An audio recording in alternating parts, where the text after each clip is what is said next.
Balochistan liberation army ने बलूचिस्तान की आजादी का ऐलान कर दिया है। बलूचिस्तान में आज यानी कि 11 अगस्त को स्वतंत्रता दिवस समारोह शुरू होने का दावा किया गया।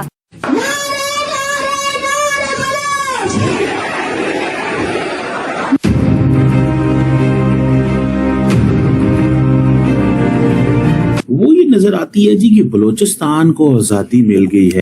क्या बलूचिस्तान एक सिक्योरिटी क्राइसिस बन चुका है, सिक्योरिटी इशू बन चुका है पाकिस्तान के लिए? इस समय as we are talking internet कई शहरों में बंद कर दिया गया है, इंक्लूडिंग क्वेटा। बीएलए कंट्रोल में आ नहीं रही, बीएलए के हमले जारी हैं। तुम्हारे हर ब्रिगेडियर का बेटा या लंदन में पढ़ रहा है या अमेरिका में पढ़ रहा है, आप अमीर साहब दे दे। ये कमाई तुम्हारी तनख्वाह से या बलूचिस्तान की लूटमार से? महिलाओं और बच्चों ने आजादी के नारे लगाए हैं। बीएलए के समर्थन में भी नारेबाजी हुई है। पाकिस्तान के कब्जे के विरोध में प्रदर्शन अब तेज होता हुआ बलूचिस्तान में भी नजर आ रहा है। संगठन ने कहा है कि बलूचिस्तान अब रिपब्लिक ऑफ बलूचिस्तान के नाम से पहचाना जाएगा। बलूचिस्तान में कई इलाकों में लगे पाकिस्तान के झंडे हटा दिए गए, उन्हें उतार कर फेंक दिया गया, उनकी जगह पर बलूचिस्तान के झंडे लगा दिए। अब वो जो उन्होंने बोया था बीज, वो वक्त आ गया है फसल काटने का और बहुत बड़ा धचका लगा है आईएसआई को और पाकिस्तान की फौज को। पाकिस्तान अंदर से टूट रहा है, ये खोखला है, ये कमजोर है। इसकी पहले क्या था ये मानते हैं। तो उस वक्त ये इंटेलिजेंस जो हमारी जो अपने आप को नंबर 1 कहते हैं, जी हाँ, ये नंबर 1 इंटेलिजेंस जो है ये क्या कर रही थी और इन्हें क्यों पता नहीं लगा। जब अपने से ताकतवर फौज के सामने आते हैं तो पतलूने उतर जाती है। फौज को इक्तदार के ऐवानों से निकालना है, फौज को सियासत से निकालना है, बॉर्डर पे भेजना है, बैरकों में भेजना है। 1 पॉइंट एजेंडा। हम लाते हैं टॉक शोज और अनलिमिटेड एंटरटेनमेंट सिर्फ यूट्यूब पर। अगर आपने अभी तक हमारा चैनल सब्सक्राइब नहीं किया तो अभी सब्सक्राइब करें और बेल आइकॉन को क्लिक करके हमारी लेटेस्ट वीडियोस के बारे में अपडेट जानें। संगठन ने कहा है कि बलूचिस्तान अब रिपब्लिक ऑफ बलूचिस्तान के नाम से पहचाना जाएगा। इतना ही नहीं, रिपब्लिक ऑफ बलूचिस्तान के लिए अलग राष्ट्रगान और राष्ट्रभाषा का भी ऐलान कर दिया गया है। बलूच नेता मीर यार बलोच ने कहा है कि इंडिपेंडेंस डे बड़े पैमाने पर मनाया जाएगा।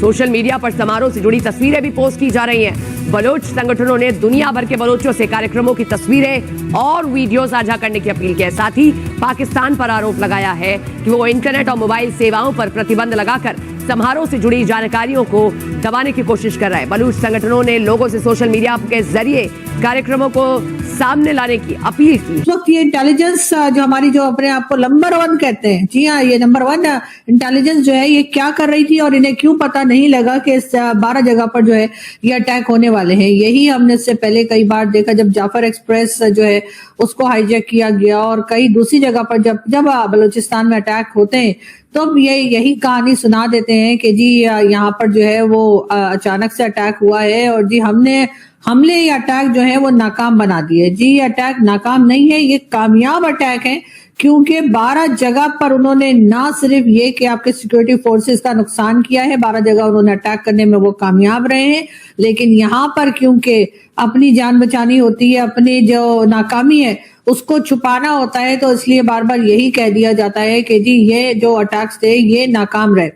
बात सारी ये है कि जब तक आप बलूचिस्तान के लोगों से बात नहीं करेंगे, जब तक आप बलूचिस्तान के लोगों की डिमांड्स को ना तो सुनेंगे ना ही उनकी डिमांड्स को पूरा करेंगे, तब तक आपके साथ यही कुछ होता रहेगा। चाहे आप डॉक्टर मारंग बलोच को अरेस्ट करके जो है वो जेल में डाल दें और उनकी खैर खबर किसी को ना मिलने दें, चाहे आप ईमान मजारी को अरेस्ट कर लें और 17 साल की जेल दे दें, ये सब कुछ करने से आपके जो इश्यूज हैं वो सॉल्व होने वाले नहीं हैं। और यहाँ पर भी यही देखने में आ रहा है कि किस तरह से जो है वो लोगों को परेशान किया जा रहा है बलूचिस्तान में। और उसके बाद जब ऑपरेशंस किए जाते हैं, उन ऑपरेशंस के जवाब में जब दूसरी तरफ से किसी भी तरह के अटैक किए जाते हैं, ऑपरेशंस को रोकने की कोशिश की जाती है, उसमें नुकसान दोनों तरफ का ही होता है। उसमें आप सिर्फ और सिर्फ ये कर रहे हैं कि कभी आप डॉक्टर मारंग बलोच को अरेस्ट करते हैं जो कि वहां पर यकीनन बेहतर काम कर सकती हैं, आपकी भी मदद कर सकती हैं, और वहां के जो बाकी मकामी लोग हैं, जब तक आप उनके साथ बातचीत नहीं करेंगे और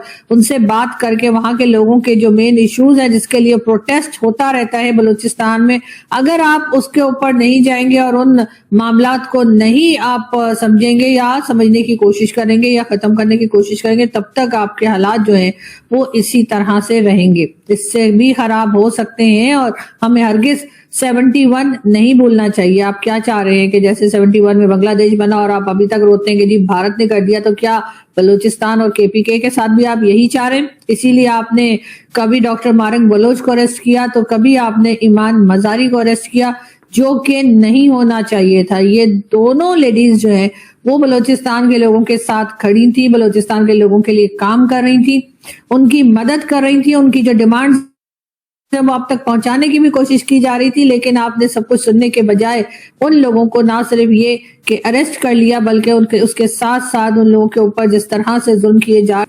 इंटरनेट इंडिया में बंद हुआ, कश्मीर में बहुत चीखे भाई साहब, दिल्ली तक आवाज आई बिना लाउड स्पीकर और बिना माइक्रोफोन के। लेकिन अभी तो कोई पाकिस्तानी नहीं बोल रहा कि यार ये क्या हो रहा है, हमारी कंट्री में नेट बंद है बलूचिस्तान में, और बलूचिस्तान में एक सिक्योरिटी इश्यू बन रहा है, कितने सैनिक वो हमारे जा रहे हैं, पाकिस्तान को कोई चिंता नहीं। बड़ा मकान ये वो सियासी एजेंडा ना हो, 1 पॉइंट एजेंडा हो। फौज को इक्तदार के ऐवानों से निकालना है, फौज को सियासत से निकालना है, बॉर्डर पे भेजना है, बैरकों में भेजना है। 1 पॉइंट एजेंडा, 1 पॉइंट एजेंडा, नीचे उसी एजेंडे की ज़ैलिश। ऐसी बात नहीं है कि पूरे बलूचिस्तान में कोई इस तरह का मामला है, ये क्योंकि बहुत वास्ट लैंड है और बहुत कम पॉपुलेशन है, पॉपुलेशन डेंसिटी 15% पर स्क्वायर किलोमीटर है, तो फिर ये माउंटेनस टेरेन है और इसमें डिफाइंड ट्रैक्स नहीं है। 43% ऑफ पाकिस्तान लैंड है, यहाँ पे आबादी बहुत कम है, ठीक है। जो दार के मातहत या उसके ऊपर डिपेंड नहीं करेंगे, क्योंकि बिलाखिर हमें अपने मुल्क की खुद ओनरशिप देनी है। और इमरान खान ये चाहते थे कि इस मुल्क का नौजवान ओनरशिप खुद ले, इस मुल्क की आम पिसी हुई अवाम ओनरशिप खुद ले। उन्होंने एक दफा इन 3 सालों में नहीं कहा कि मेरी रिहाई के लिए एहतजाज करो, वो हमेशा कहते हैं अपनी रिहाई के लिए एहतजाज करो। भी पाकिस्तान के अंदर प्रॉब्लम करने की कोशिशें करी होती, फंडिंग करी होती। मैं तो कोशिश और फंडिंग दोनों की बात कर रहा हूं, क्योंकि सिर्फ एक बार हिस्टोरिकली इंडिया ने पाकिस्तान के खिलाफ 13 दिन के लिए कोई काम किया था, आपने देख लिया आपको कितना बड़ा लॉस हो गया। सपोर्ट करेंगे टेररिज्म इंडिया में, काश हम भी आपको रेसिप्रोकल बेसिस पर करते, काफी कुछ क्लियर हो जाता। और बलूचिस्तान में वो जो 60-70 हजार लोग मारे गए हैं, गायब हुए हैं, वो कम से कम इंसानियत के तौर पर शायद बच जाता, क्योंकि यही चीज हमने आपकी बांग्लादेश में लोगों की जानें बच गई। अफगानिस्तान जाते हैं या कहीं और जाते हैं पाकिस्तान के आसपास, उन पे सबसे ज्यादा आरोप लगता है कि ये लोग रॉ के एजेंट हैं, ये लोग, हालांकि रॉ का एजेंट मैं हूं, मेरे ऊपर आरोप लगा था पाकिस्तान की तरफ से ऑफिशियली, लेकिन ये लोग हैं और अफगानिस्तान से सपोर्ट करते हैं, ये लोग पैसा वहां से भेजते हैं। इस टाइम पूरे social media, main stream media, Pakistan का हो, इंडिया का हो, बलूचिस्तान के बारे में जिक्र किया जा रहा है। इवन भारतीय मीडिया का तो ये कहना है कि बलूचिस्तान ने पाकिस्तान से अलहदगी का ऐलान कर दिया है। बहुत से उनके मीडिया चैनल्स इस चीज पर बात करते नजर आ रहे हैं। वाकई में बलूचिस्तान पाकिस्तान से अलग हो सकता है या हो चुका है या होने वाला है। इस पर पंजाब की, लाहौर के लोगों की क्या सोच है, इस वीडियो में जानेंगे। और जो मेरी पर्सनल ओपिनियन है वो भी मैं आपको साथ साथ बताऊंगा। बताइएगा, फिर तो आपसे बात करके जाहिर बात अच्छा लगेगा, क्योंकि आप ऑलरेडी यूनिवर्सिटी में पढ़ा रहे हैं, इसका मतलब है नॉलेज होगा। क्या कहना चाहेंगे इस टाइम पाकिस्तान की ओवरऑल मौजूदा जो सूरत हाल है, चाहे वो पंजाब हो, बलूचिस्तान हो, कश्मीर हो, सिंध हो या केपीके हो, क्या सिचुएशन चल रही है?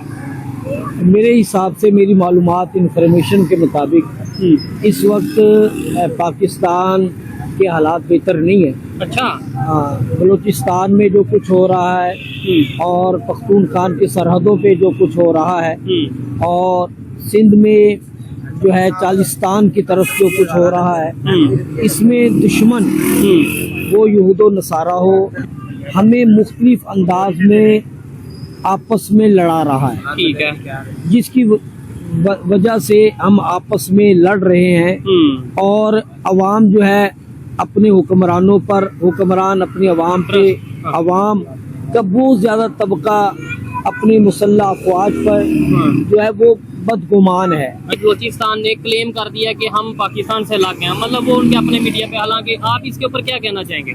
मेरे ख्याल से इसमें हमारे हुक्मरानों का किरदार कुछ कई सालों से मनफी रहा है। अच्छा, नेगेटिव रोल रहा है। जी बिल्कुल। उसकी वजह यह है कि यहाँ जो वफाकी हुकूमत है, ये तकरीबन 6-6 महीने के बाद एक मरतबा जाते हैं वहाँ पे, लोगों के हालात और वाक़यात से नावाकिफ हैं। अच्छा। जिसकी वजह से वहाँ की आवाम और हुक्मरानों में दूरियां पैदा हो रही हैं, गैप आ रहा है, जिसकी वजह से ये मसाइल बढ़ रहे हैं। तो आपको ये वीडियो कैसा लगा कमेंट बॉक्स में जरूर लिखिए। इस वीडियो को लाइक कीजिए, शेयर कीजिए, सब्सक्राइब करना ना भूलिए आपके चैनल EFC को। मिलते हैं अगली वीडियो में। जय हिंद।